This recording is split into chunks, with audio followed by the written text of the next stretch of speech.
জান্নাতের বাবা এবার জান্নাতের মাকে মেরে পুলিশের হাতে আত্মসমর্পণ করবে আগামী পর্বে।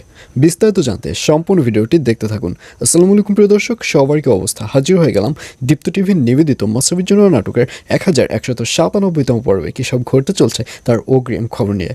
অলরাইট, এই পর্বটি আসলে কেউ মিস করবে না, কারণ সব থেকে মজার পর্ব হচ্ছে এটি।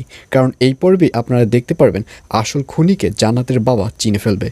অবশেষে জান্নাতের মাকে দেখা যাবে সে মণিকে পটিয়ে পাঠিয়ে সেই ক্রিকেট বোর্ডের পেছনের দিকে নিয়ে আসবে এবং সেখানে আনার সাথে সাথেই মনির গলা চেপে ধরবে। জান্নাতের মা গলা চেপে ধরে বলবে, তোর এত বড় সাহস, তুই আমার মেয়েকে খুন করেছিস, এখন আমি তোকে মেরেই ফেলবো। আর এই কথা শুনে জান্নাতের বাবা বলবে, ওকে তুমি ছেড়ে দাও, ওকে তোমার মারতে হবে না, ওকে যা করার আমিই করব।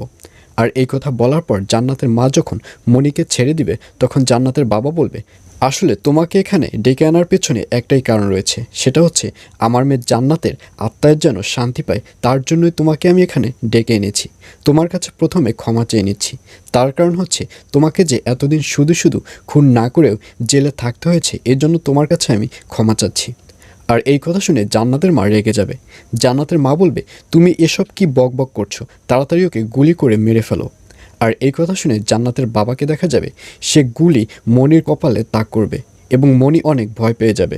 মনি বলবে, চাচা আপনি এসব কী করছেন? আমি বলেছি তো আমি খুন করিনি, শুধু শুধু কেন আপনি আমার কপালে গুলি তাক করছেন? তখন জান্নাতের বাবা অনেক কান্নাকাটি করবে। জান্নাতের বাবা বলবে, এই স্থানেই আমার মেয়েকে হত্যা করা হয়েছে, সুতরাং খুনিকে আমি এই স্থানেই মেরে ফেলবো। এগুলো যখন বলতে থাকবে ঠিক তখন আবারও জান্নাতের মা রেগে উঠবে। জান্নাতের মা বলবে, তুমি এত বক বক কেন করছো? তুমি তাড়াতাড়ি গুলি করে ওকে মেরে ফেলো। আর এই কথা শুনে জান্নাতের বাবা বলবে, মনি তুমি চোখ বন্ধ করো, আমি এখনই তোমাকে গুলি করব। আর এই কথা শুনে মনিকেও দেখা যাবে অনেক ভয় পেয়ে যেতে এবং সে চোখ বন্ধ করে মনে মনে ভাববে, আয়ান তোমার সাথে আমার আর বাঁচা হলো না।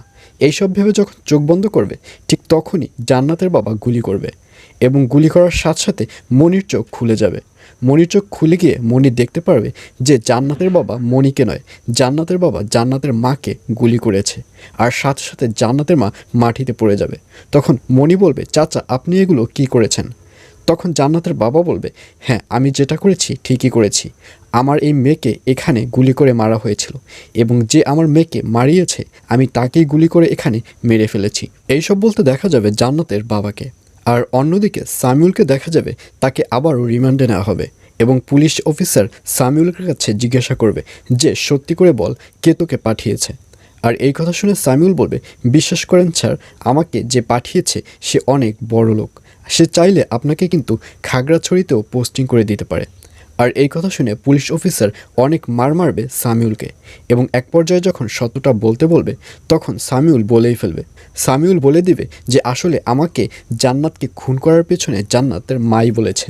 জান্নাতের মাই আমাকে বলেছে আমি যদি জান্নাতকে খুন করি তাহলে আমাকে মোটা অঙ্কের টাকা দেবে, আর এর জন্যই আমি জান্নাতকে খুন করেছি। আর এই কথা শুনে পুলিশ অফিসারকেও অনেক বেশি অবাক হয়ে যেতে দেখা যাবে। আর এছাড়াও থাকবে আরও আশ্চর্য সকল ঘটনা। সুতরাং সবাইকে মাসাবি জন্য নাটকের আগামী পর্ব দেখার আমন্ত্রণ রইল।